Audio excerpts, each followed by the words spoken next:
Hello and welcome. In this video I'm going to be quickly summarizing Live Letter 13 as quickly as I possibly can. I'll literally just stick to the summary of what was spoken about only in Live Letter 13, which was broadcast today on the 21st of March 2014. And I have already gone through patch 2.2's patch notes in a lot of detail. There's a video linked in the description, which you can see is nearly 2 hours long, discussing all of the information in detail. But this is just a brief summary of the live letter. So if I load up some screenshots I've taken.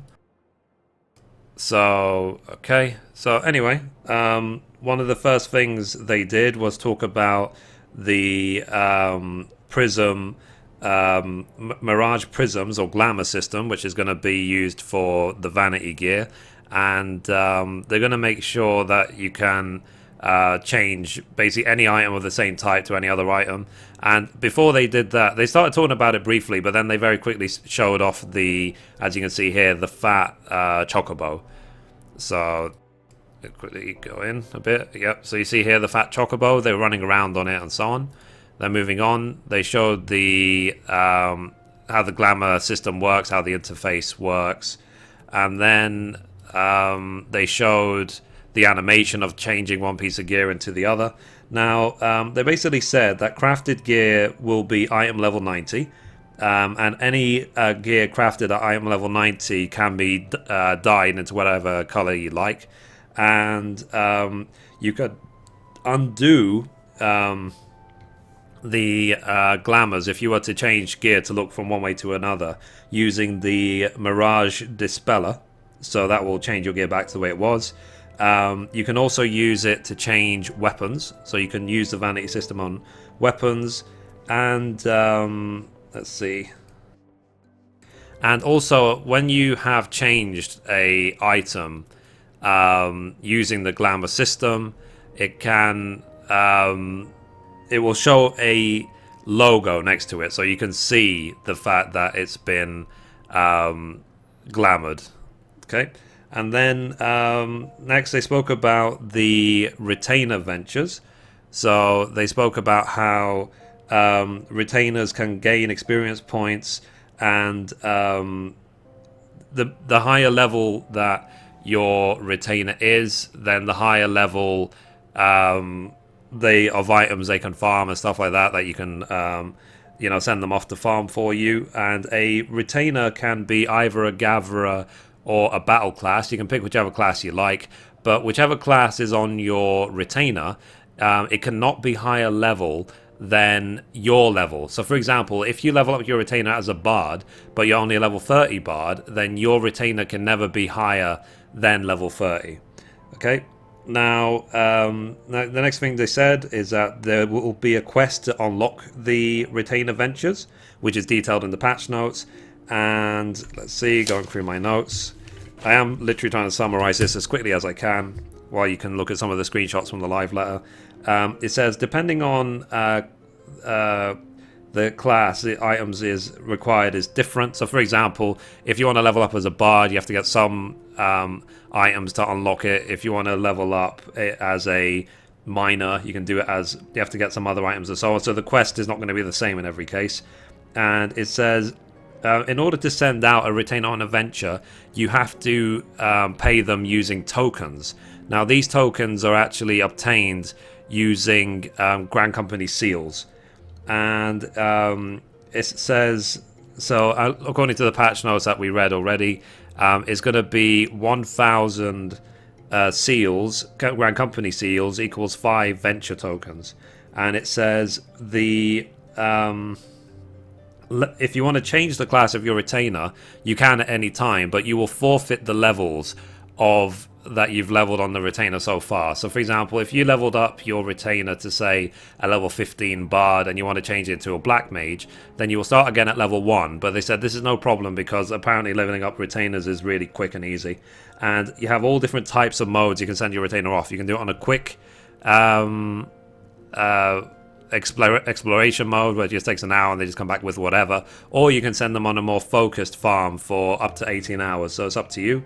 And then now, next thing they said during the live letter was that you will be able to buy 2 additional retainers, but this will be a paid service. So they said it will cost 200 yen for Japan.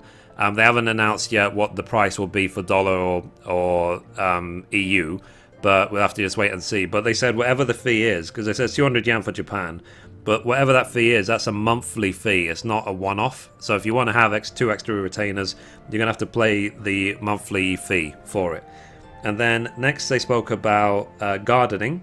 So they said you'll need a seed to start gardening, and you'll also need farmland on a free company estate. And the farmland that you can have, it depends on the size of your estate, the amount of farmland you can have. So the bigger your house, the more farmland you can have on there. And then it says the items that you get from the plant depend on the seed you planted to begin with, which obviously makes sense. And that they said that some plants can be crossbreeded. So you can grow a plant, maybe it'll be a rare item or whatever, and then it will crossbreed. It could crossbreed to make a rare item come out of the plant. And when you harvest the plant, you get more seeds, which you can plant again.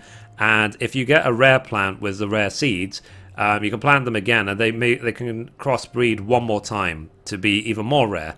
But that's it. It doesn't go any more complicated than that. And yeah, so, and they said typically to have a plant grow beginning to end from beginning when you plant it to be harvested will take between 3 to 5 days. And they said as well that you don't have to worry about the system too much in terms of having to keep the plants watered or anything like that. It's just, it'll be a very simple system to manage and so on. So you're not going to have to like log in every hour to manage your plants or anything. But if you completely neglect the plants, then yeah, they will just wither and die, so you have to be ready for that. And also says that let's see, when it comes to who in your free company can plant plants or obtain the items from a plant and so on, that's all managed through the free company rank system. So it's down to your free company leader or officers to decide who can manage gardens. It could be everyone, it could be specific people. You have the choice to do whichever you like. Now next they spoke about the item levels. So for patch 2.2 they said the maximum item level for weapons will be 115, the maximum item level for armor will be 110, and the progression of gear in 2.2 will be from item level 90 to 95 to 100 to 110 to 115 in that order. And it says you can also upgrade your relic weapons. And when they were speaking about Zodiac Weapons, they said that you can upgrade them like doing quests in 2.2, but it's not going to end in 2.2. Like you'll also get more upgrade quests in 2.25 and 2.3 and so on. So this is just the beginning. And they said they are going to be really hard quests, so don't expect to do it quickly. Now, they said the, let's see, that when it comes to upgrading the items, you know, like the relics and stuff, that you're going to have to use both tombstones and items gathered, from example, from the second binding call of Bahamut, which basically means that you might need to get a boss drop between turns 6 to 9, and also use Allagan Tomestones of Soldiery. That's what the new tombstones are. And let's see. And one thing as well that they said, which I think is pretty cool, is that you'll be able to choose what stats to add to the Zodiac weapon, like spell speed, for example, as part of the upgrade process.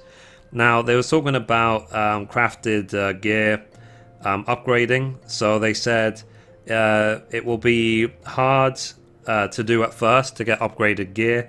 And it said Extreme, Leviathan and Moogle can be cleared with an item level 90 group. It says gear from Leviathan can be used with something to become something. Now they specifically said it that way because they didn't want to reveal what that means. So whether that means that the Leviathan weapon will be part of the Relic Upgrade quest, we just have to wait and see. And let's see. So, and when they spoke about Fawn March Extreme or King Mogulmog Extreme, they said that it's really going to be a test for the DPS. So they basically said that, so as for example, Ifrit Extreme was a real test for healers, the Moogle Mog Extreme will be a test for DPS. And then they asked a question about the Phials of Fantasia. Will they be available in the Mog House or the Mog Station? The answer right now is we're still working on it. So the answer right for now is no. And then they spoke about add-ons. Will people able to program add-ons into the game? And the answer is right now they're working on the PlayStation 4 UI because of the increased resolution. So they said once that's done, then they will work on the add-ons, as in they haven't done it yet.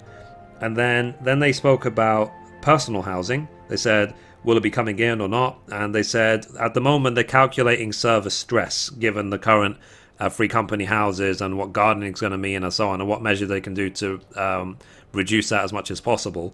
And once the calculations are done for the amount of server stress, then they will work on it, is what they're saying. And then they spoke about the Echo buff.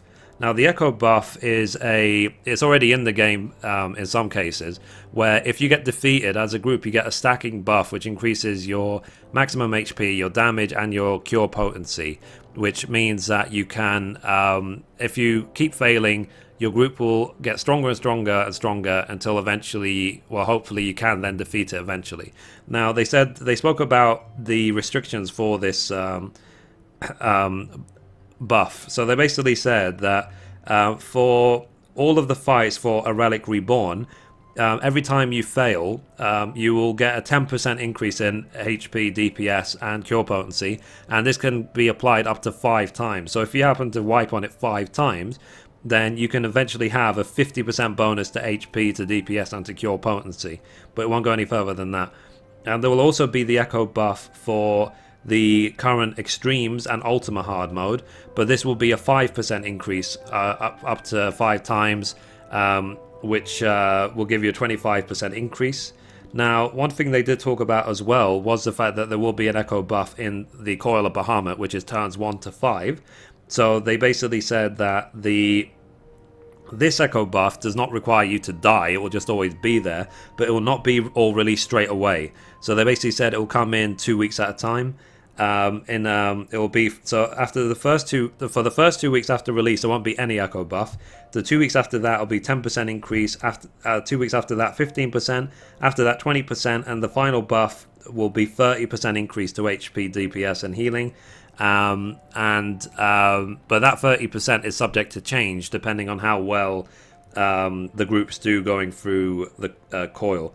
And another thing they said is that the only changes that they're really making to Binding Coils turns 1 to 5 is that they're going to make it that the high voltage has a chance of not being applied, so it doesn't just make you paralyzed full stop if it's not interrupted. And also the soldiers on turn 4 will not reflect damage anymore, which is, I guess, will be good for some people. So yep. And there will also be as well the ability to join it with a duty finder, but initially joining as a duty finder for the coil will still require you to have a full 8-man group. You can't just join individually, but they will add that in later, that you can join in individually as a duty finder. But for now, you will still require an 8-man group, but there will be no restriction on which turns you can go in. So you will not be required to clear turn 1 onwards. You can just go in whatever turn you like and repeat them as much as you like. There will be no lockout, no loot lockout. You can spam it all day and night if you wish. Now, then they started talking about PvP. So they said that when you queue up for a game of PvP, you will no longer, low rank players will no longer be matched against high rank players. So thank God for that. And that basically means as well that, you won't just be completely face roll by level 30s all day. You will be matched up against players ideally which are your PvP rank, and therefore more likely to be the same sort of PvP geared as you. And they said in patch 2.3 the PvP rank is gonna, in patch 2.25 I should say, the PvP rank is gonna go up to 40, the maximum rank. And then they also spoke about something called Frontline, which is for patch 2.3. And looking at it, it looks like a big battleground. So they're going to probably add the first battleground into a PvP battleground into Final Fantasy XIV A Relic Reborn in patch 2.3. And they also spoke about some other little things for 2.3. So they said there's going to be a 24-man queue for a Crystal Tower available. So you can join as 24-man and not just 8-man. There will be a table minigame to play between players. So when I say table minigame, like something equivalent to chess, for example, that you'll be able to challenge your friends with, and there will be a Chocobo, maybe a Chocobo minigame as well. But this Chocobo minigame they spoke about is just something that they said you could do, for example, between yourself and your friends or free company members or whatever, when you're, say, for example, waiting for a duty finder group. So it won't be anything serious, it'll just be a little funner game. And then the people started asking the question about, will there be more class-specific mounts? And the answer is yes.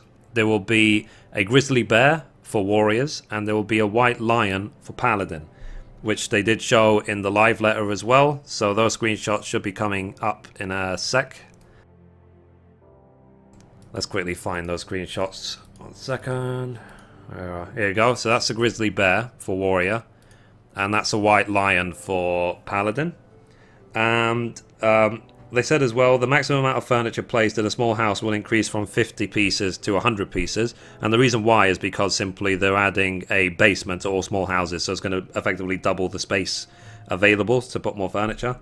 And they said as well, this is part of the individual housing calculations that they're doing to see how well it works. And they did then start. That was it for part 1. Then they had a break, and then they went to part 2. So in part 2, they were joined by I think his name is Mihiro, who is the main scenario writer. Him in the middle, and he spoke about what it's like writing the main story for 14 and so on. And then they showed off a 2D version of the Titan Extreme fight, link in the description, which you can watch. Let me quickly show you the screenshot. 1 second. So you probably noticed it right here. This one here, you see this 2D screenshot of Titan Extreme, which was really, really funny to watch. And then they showed off the Cobalt mount and so here the new Cobalt mount, and they showed off as well the Sahagin mount that you'll get for being ranked 4 with the 2 new beast tribes. And then they spoke about the Hildebrand emote stances and so on. And they basically said that the Gilgamesh fight as part of the Hildebrand storyline will not be hard. It will basically be, you can just go with 8 people and get it done. It's really designed just for the sake of the story rather than being a challenge. And they basically said that going forward, Ishgard is going to be starting to be brought into the story. You won't be able to go there yet, but they are going to start bringing elements of Ishgard, trying to find out more about Ishgard, the people in there and so on, as the patches go on, so that you can then eventually go into Ishgard, but they haven't said when that will happen. Then they spoke about how mythology is going to replace philosophy, so there'll not be philosophy anymore. You can trade philosophy points for mythology points, and the new tombstone, which will replace mythology as the main tombstone, is called the Allagan Tomestones of Soldiery. So philosophy won't exist anymore. Mythology will drop from everything that used to drop philosophy, and there will be no limit on how much mythology you can get per week, and the amount you get per week will go up a lot as well, so you can buy all of the mythology gear, which I think is pretty cool. And as well, but then the soldiery will follow the same rules as what mythology follows right now. So you'll be limited to 450 soldiery a week, and you can hold up a maximum of 2,000 at any one time. And after that, they basically started talking about some new game called Curtain Call for the Nintendo DS, which is kind of like a Guitar Hero style game, which will feature Final Fantasy XIV music in it as well, which Yoshi P did play through, and he tried a couple of things while playing the Titan music. So let me quickly find that screenshot for you. So here they were talking about the game and how much it will cost and so on in Japan, what music will be in it, and then here you go, the sort of sliding press the button when it gets there sort of game. So they spoke about that for a little bit of time, and then they spoke about upcoming events. So they said that they're going to have a Hatching Tide event in game, which will run from the 9th of April to the 22nd of April, which is basically like the Easter event, egg hatching. And then they said PlayStation 4 Beta Phase 2 will be from the 4th to 7th of April 2014. The PlayStation 4 version of A Realm Reborn will be released on the 14th of April 2014. And the Final Fantasy XIV soundtrack will be released on the 26th of March 2014, which, as it says, 119 tracks from the game on a Blu-ray disc. And then they spoke about one-time password users can assign a Aetheryte as a free teleport other than their return. So you can return to one Aetheryte, you can set it as your home point and return there for free whenever you like. If you have a one-time password enabled on your account, you can also assign one other Aetheryte for free teleports forever, as long as you have a one-time password. If you disable your one-time password, you lose that teleport. Now, then they spoke about what will the one-year rewards be. Veteran rewards. So the one-year veteran rewards will be a wind-up Odin, an Aetheryte ticket for free teleports, probably something like 50 of them, a Barding of Light, which will basically make your Chocobo dress up like it's a Warrior of Light, and a wind-up Warrior of Light minion. And then they said that the patch 2.2 notes will be released after the live letter, which has obviously already happened. I've covered in the previous video. And they said late May will be the next live letter, which will happen in Nagoya. So, and then in that live letter they will start talking about patch 2.3. So anyway, I tried to keep this as brief as I possibly could, and yeah, so anyway, I hope you liked it. And oh, my game disconnected for no reason, never mind. So yeah, so I kept it really brief as I can. I hope you liked it. I hope you enjoyed the live letter if you watched it this morning as well. And please check out the Titan video. It was just so funny. If you've done Titan Extreme, you'll understand why the video is so funny as well. And yeah, so anyway, that's it. Thank you for watching, and as always, goodbye from me, and I'll see you next time. Bye bye.